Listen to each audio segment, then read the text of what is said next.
Good morning, Shabbat Shalom. Thank you, Cantor. Thank you, David. Good morning, Shabbat Shalom. Welcome to Valley Beth Shalom on this holiday weekend. We're glad you're here. Please close your prayer books. Take out the large red volume of the Chumash. We begin this morning on page 250. This morning, you're in luck. This morning is what they call in the rabbinic world a triple header. This morning is Shabbos Miketz. This morning is Hanukkah. And this morning is Rosh Chodesh. We have 3 Torahs. It is a day when Yossi Dresner earns his living. So we're delighted to have you here. Hope that everyone's going to get something to do during the service this morning, because we need everyone's help. And we're going to try to finish, as the Rabbi said so beautifully, as early as we can, so that the crew can go home and have their holiday with their families. So thank you for sharing Shabbos. We're on page 250. The story you all know. Pharaoh has 2 dreams. In one dream, 7 fat cows and 7 thin cows, and the 7 thin cows eat up the 7 fat cows. In the second dream, 7 sheaves of wheat that are blown by the wind and sparse are eat up the 7 fat sheaves of wheat, and Pharaoh can't figure out what his dream means, and neither can any of his magicians or his consultants or his national security advisors. And finally, the cupbearer, who is his principal servant, says, you know, there's a kid I met in prison who knows how to interpret dreams. So they fish him up out of prison, dress him in nice clothes, bring him to the White House, set him down in the Oval Office. Pharaoh tells his dream. Joseph tells him what it means. Joseph is elevated to be the prime minister of Egypt. And the story ends happily. Thank you very much, and have a very good Hanukkah. You all know that story. Let's take another look quickly. Let's begin with something that's painfully obvious, but because it's so obvious to those of us who live in shul and come to shul, we don't see it. This is the holiest book of the Jewish people. This is a book about our discovery of God. This is a book about our covenant and our destiny. And yet, the book is filled with stories about families. The book is not a philosophical book. If you've ever read Euclid, or read Spinoza, he writes it in Euclidean geometry. He begins with propositions and theorems and premises and derives his understanding of God. But you don't find that here in this book. It's not a philosophical book in the sense of Hegel or Kant or Hume or Spinoza. Nor is it a book about the cosmology. If you read Maimonides, Maimonides begins by looking into the natural universe. And he understands that no world like this could come to be without a God and intelligence behind that. But there's nobody in this book who's looking up at the stars saying, oh, there's God. The book is not about metaphysics. It's not about philosophical propositions. It's not even about cosmology. The book is about families. Think about that for just a minute. The Jewish people found God in history, in our experiences, in the stuff that happens to us. And while there are extraordinary moments in this book, a couple of weeks from now we'll get to some of the biggest ones, this book, Genesis, is not about extraordinary moments. It's about people trying to raise their kids. They're crazy kids. It's about families, husbands and wives, brothers and sisters, trying to make it in tough neighborhoods. It's about ordinary life. And yet, in that circumstance, in that context, this people found God. Now, how do you find God in history? You can find God logically. If you read Spinoza, you'll find God logically. You can find God cosmologically, looking up at the universe. Read Maimonides. You'll find God cosmologically. But this is about people that find God through history, which means there has to be a way to read history, or rather to experience history, to understand history, to understand that beneath the events, the phenomenon, the things that happen to us all the time, something else is going on. Something bigger is going on. My teacher, David Hartman, used to call this upstairs and downstairs history. Downstairs history is the stuff that happens to us all the time. And stuff happens to us all the time, good things and bad things. Upstairs history refers to those very special moments when we can stand apart from the events of life, look at the whole sort of landscape, the whole progression of events and phenomenon, and see the pattern. And see that there's a pattern there. And then we say, now I get it. And what's interesting, if you've ever had those moments, and I suspect that all of us at some time have had those moments, sometimes what looks like a tragedy downstairs turned out to be the most important opportunity upstairs. And what looked like such a metzia, such a victory downstairs, turned out to be a really difficult thing upstairs. And that's what the story is about. Joseph interprets dreams. Well, here's an interesting thing about the whole story of Joseph. It's the last of the great stories of the book of Genesis. The book of Genesis is structured in terms of a series of brother stories. Cain and Abel, the sons of Noah, Abraham and his brother, it's his brother's surrogate Lot, Isaac and Ishmael, Jacob and Esau, and now we get Joseph and his brothers. You don't hear God in this story. You don't hear the voice of God. In 2 weeks, we'll begin Exodus. You'll hear the voice of God. I promise you, he's coming back. But in this story, God doesn't like shout from the heavens, do this, do that. You don't hear God in this story. If you're going to find God in this story, it's going to be in the same way that we find God in our own experience. Most of us don't experience God shouting at us.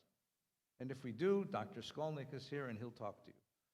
Most of us don't experience it that way. Most of us experience life, and we look from upstairs back at the events of life, and we say, my God, there was something happening here I didn't see before. There's a word for this in Latin. The word in Latin is beschert. Beschert is, well, Rabbi Schulweis, alav shalom, used to define beschert as post facto determinism, which is something happens to you and you look back and you say, you know, it was a good thing. You know, this was intended. This was the way it was supposed to be. This was the way it was supposed to be. It's beschert. You never look forward and say that. If you have a decision to make, you worry about it. You don't say, whatever happens will be God's will. Jews don't do that. Jews fetch. We worry. But looking backwards, you can say it was beschert. Here's Joseph, and the whole story of Joseph is about the power of beschert, the power of upstairs history. Because the transitions in the story, the oscillation in the story, says over and over again, whatever you think is happening is not what's really happening. So here we have Joseph, who's the firstborn of Rachel, the favored wife, and Rachel dies giving birth to his younger brother Benjamin. And so Jacob, his father, has lost the wife of his passion, the wife he loved. There's 12 brothers. They hate him because he's the favored one.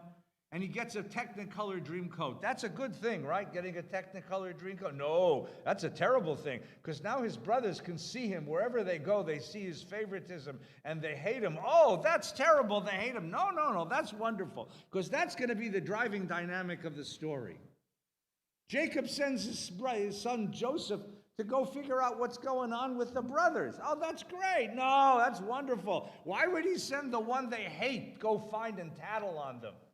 So they catch him and they put him in a pit. That's terrible. No, that's wonderful. Because that's the way he's going to end up in Egypt, where the story's going to continue. He ends up in Egypt. That's horrible. No, it's wonderful. Because he ends up in the house of Potiphar, who's a big muckalak in Pharaoh's house. And to be the steward, the chief of staff of Potiphar is a great thing. No, that's terrible. Because also in the house is Mrs. Potiphar, the dragon lady of Genesis. The Mrs. Robinson of Genesis. And if you understood that, you're a certain generation. Here's to you, Mrs. Potiphar.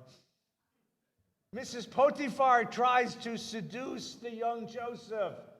Joseph doesn't give in. Oh, that's horrible. No, that's wonderful, because that's going to put him in prison where he's going to meet the cupbearer of Pharaoh. That's wonderful. He meets the cupbearer. No, that's terrible, because the cupbearer is going to forget about him and he's going to languish in prison. Oh, he's going to languish in prison. That's terrible. No, that's wonderful, because that's where he needs to be on the day that Pharaoh has his dreams. Pharaoh has his dreams, and they fish Joseph up. That's wonderful. No, that's terrible, because now he has to control all of Egypt, and everything bad that happens in Egypt, he gets blamed for. That's terrible. No, that's wonderful, because he's going to bring his family down there, and his family will be in Egypt, and they'll survive the famine. That's wonderful. No, that's terrible, because a new Pharaoh's coming who's going to enslave them. The Jews are enslaved in Egypt? That's terrible. No, that's wonderful, because that gives God an opportunity to redeem us from slavery, bring us to Mount Sinai, and give us the Torah. That's wonderful. Yes, that's wonderful. That's how history works. The story of this boy, Joseph, is our story. And what the Bible is asking us to do is to look at us wherever we are and understand that there is more happening in our history at this moment than you can imagine. If we are prosperous and secure and powerful and doing well, the prophetic voice of Genesis says, be careful, because the seeds of contradiction are built into that circumstance and tragedy could yet come. Be careful. And if we are at the lowest of the low, at the bottom of the pit, or in the prison of Egypt, or in Egyptian slavery, or anywhere in the world, and we say, this is the worst, this is terrible, Genesis says, no, this is the prelude to redemption. Have hope. On the darkest night of the year, you will find light. It will be there, I promise you. Someone hid it for you. You'll have to go and find it, but it will be there. This notion that history has a hand of God in it, and that we are subjects of that hand of God, that's what it means to be the covenanted people.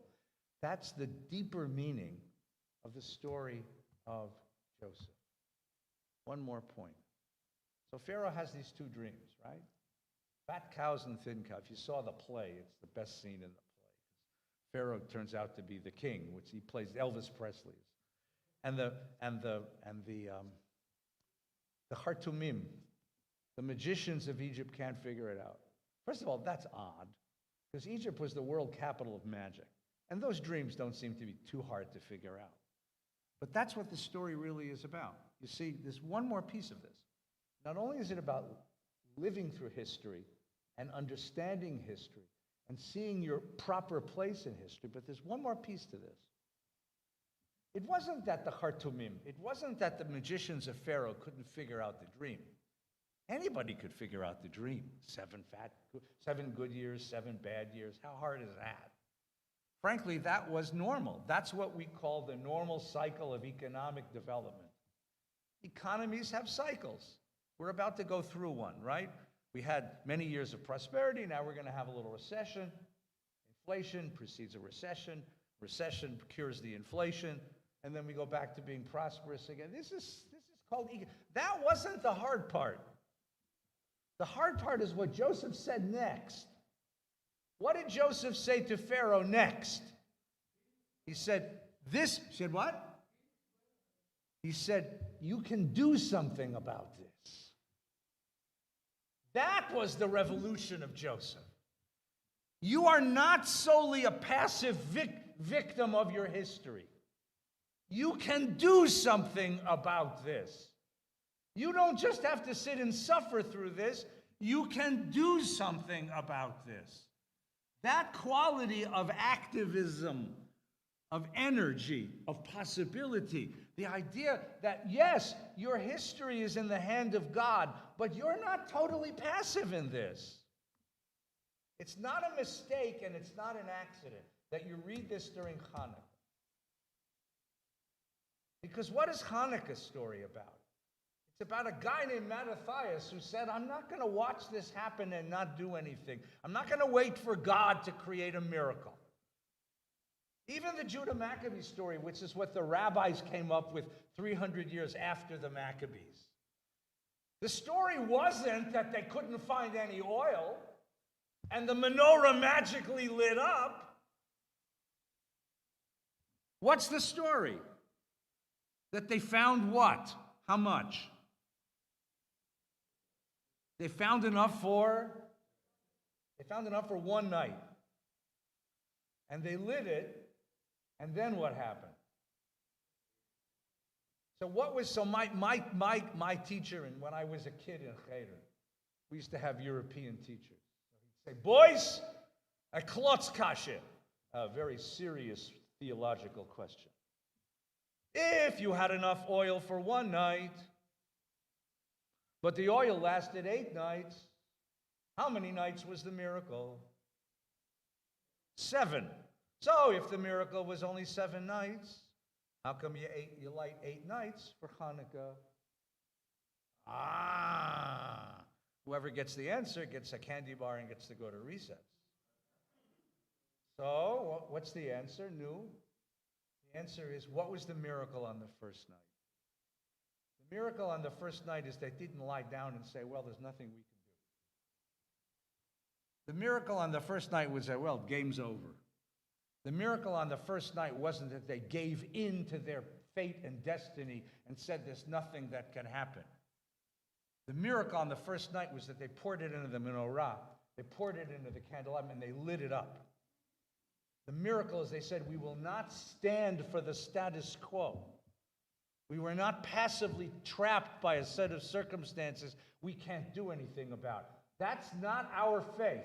Yes, God has a hand in history, but God has made us partners in the creation of the world and in the shaping of history. And if it means pouring the oil in and seeing how long it lasts, then we'll do that.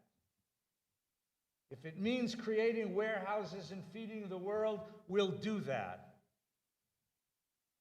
And if it means returning to Eretz Yisrael and fighting for our independence and our sovereignty, we'll do that. We're not going to sit and wait for the Messiah. We're not going to sit and wait for God's salvation. We're not going to sit and hope that God sends food from heaven. That's not how you deal with history. That's the second lesson of this remarkable story. What Joseph said to Pharaoh and what the Bible says to the world is, you are a partner in the creation of your own destiny. Don't sit passively. Take up the ideal, take up the vision, and make it real. And that's why this particular Torah portion is read on this particular holiday, in this particular moment. Let's enjoy the Torah together, page 250, Vakasha.